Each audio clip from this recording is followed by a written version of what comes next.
এখন আমি রিভিউ করতে চলেছি 2024-এর সবচেয়ে মোস্ট অ্যাওয়েটেড ফিল্ম এবং সবচেয়ে বেশি পপুলার সিনেমা হয়েছে, যেটা আমি মনে করি এখনও পর্যন্ত স্টিল, সেইটা রিভিউ করতে চলেছি, দ্য ফাইটার। আমি জানি এতদিন সিনেমাটার বেরিয়ে 2 মাস হয়ে গেছে, বইটা নেটফ্লিক্সে চলেও এসছে, বইটা সবাই দেখেও ফেলেছে, বাট আমি আসলে একটু বিজি ছিলাম বলে খুব তাড়াতাড়ি রিভিউটা করতে পারিনি, তাই একটু দেরি হয়ে গেছে, তার জন্য ভেরি সরি ফর দ্যাট। এবার থেকে যতটা পারবো চেষ্টা করবো তাড়াতাড়ি তোমার সিনেমাগুলো দেখে আপনাদের সামনে এগুলো তোমার রিভিউটা তুলে যাবো। তো শুরু করছি। ফাইটার সিনেমাটা আমার ব্যক্তিগতভাবে পার্সোনালি কেমন লেগেছে সেটা সম্পর্কে আপনাদের সামনে তুলে যাবো। ফাইটার সিনেমাটা ওভারঅল বলতে গেলে আমার খুবই ভালো লেগেছে, ভীষণই ভালো লেগেছে বলবো। তার কারণ আমি মনে করি ফাইটার সিনেমাটা সবচেয়ে অনেকগুলো স্ট্রং দিক আছে। এই সিনেমার যে কাস্টিং, এই সিনেমার কাস্টিং রিয়েলি খুব ভালো।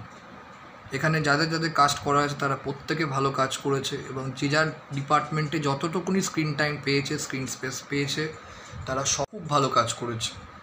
এটা ছাড়াও যদি তোমার গান, অভিনয়, পারফরমেন্স ছাড়া আমি যদি বলি ব্যাকগ্রাউন্ড মিউজিক, সেটা ভালো। হলিউডে আমি যদি ভুল না হই ফার্স্ট টাইম এরিয়াল অ্যাকশন হয়েছে, যেটা ভীষণ ভালো হয়েছে। এবং ইন্ট্রোডিউসিং যে ভিলেন, যে ক্যারেক্টারটা, যে ফার্স্ট অভিনয়টা করেছে, তার অ্যাক্টিং তো দুর্ধর্ষ। আমি যদি ভুল না হই ফোর্সে বিদ্যুৎ জামালের পর যদি কেউ খুব কুল কাম কম্পোস্টভাবে একদম বেশ রিল্যাক্সলি অভিনয় করে থাকে, মানে একদম এফোর্টলেস অ্যাক্টিং যেটাকে বলে, সেটা কিন্তু ছেলেটা করেছে। আমি নামটা জানি না, sorry for that, but overall সিনেমাটা খুব ভালো। গান টানগুলো ঠিক যেরকম দরকার একটা প্যাট্রিয়টিক সিনেমা, ঠিক সেরকমভাবেই প্লেস করা হয়েছে, রাখা হয়েছে বলবো। 2-3টে মাত্র সং ঠিক সেরকমভাবেই প্লেস করছে, যেরকম সিচুয়েশান অনুযায়ী খাপ খায়। লাস্ট গানটা যেটা ইস্কের জায়সা, ওটা আউট অফ দ্য ফিল্ম রেখেছে, আমি ওগুলো ঠিকই করেছে, কেন ওই গানটা সাধারণত সিনেমার সঙ্গে যায় না। সো ওভারঅল বলতে গেলে সিনেমাটা খুবই ভালো হয়েছে। আমার পার্সোনাল ওপিনিয়ন খুব ভালো লেগেছে বলবো, আমি এটা নিজস্ব ওপিনিয়ন বললাম, এই হচ্ছে ব্যাপার। বাকিটা আপনাদের কেমন সিনেমাটা লেগেছে সেটা আপনারা কমেন্টে জানান। আর আমার ভিডিওটা ভালো লাগলে অবশ্যই লাইক করবেন, কমেন্ট করবেন, শেয়ার করবেন, এবং চ্যানেলটাকে সাবস্ক্রাইব করে দেবেন, যাতে আরও সুন্দর মুভি রিভিউ এবং একজন ডান্সার নিজে হয়ে সেই ভিডিওগুলো আপনার সামনে আপলোড করতে পারি। এবং ছোটো ছোটো ব্লগস তো আসবেই বলবো খুব তাড়াতাড়ি। আমার মা ফাইটার সিনেমাটাতে কেমন লেগেছে সেটা একটু শুনে নিই। আমার খুবই ভালো লেগেছে, কেননা ফাইটার সিনেমাটা এত ভালো লেগেছে আমি সত্যি কথা বলার ভাষা পাচ্ছি না। হ্যাঁ, ভীষণই ভালো লেগেছে।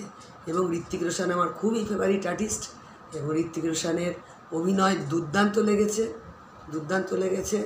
সকলেরই ভিলেনের রোলও ভীষণ ভালো লেগেছে, এবং কত যত্ন সহকারে, কত পরিশ্রম করেছে, এটা সত্যি ভাবা যায় না।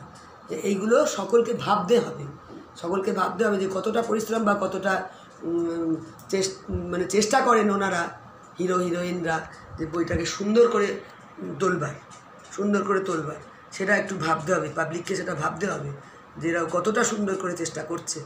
আমার খুবই ভালো লেগেছে। হ্যাঁ, এবং অনেক টাকা পয়সা খরচা তো আছেই, সেটা তো 100 বারই, ভীষণই ব্যয়বহুল এই সমস্ত বই, এবং পরিশ্রমটা সাংঘাতিক, সেটা একটু পাবলিককে ভাবতে হবে। Thank you.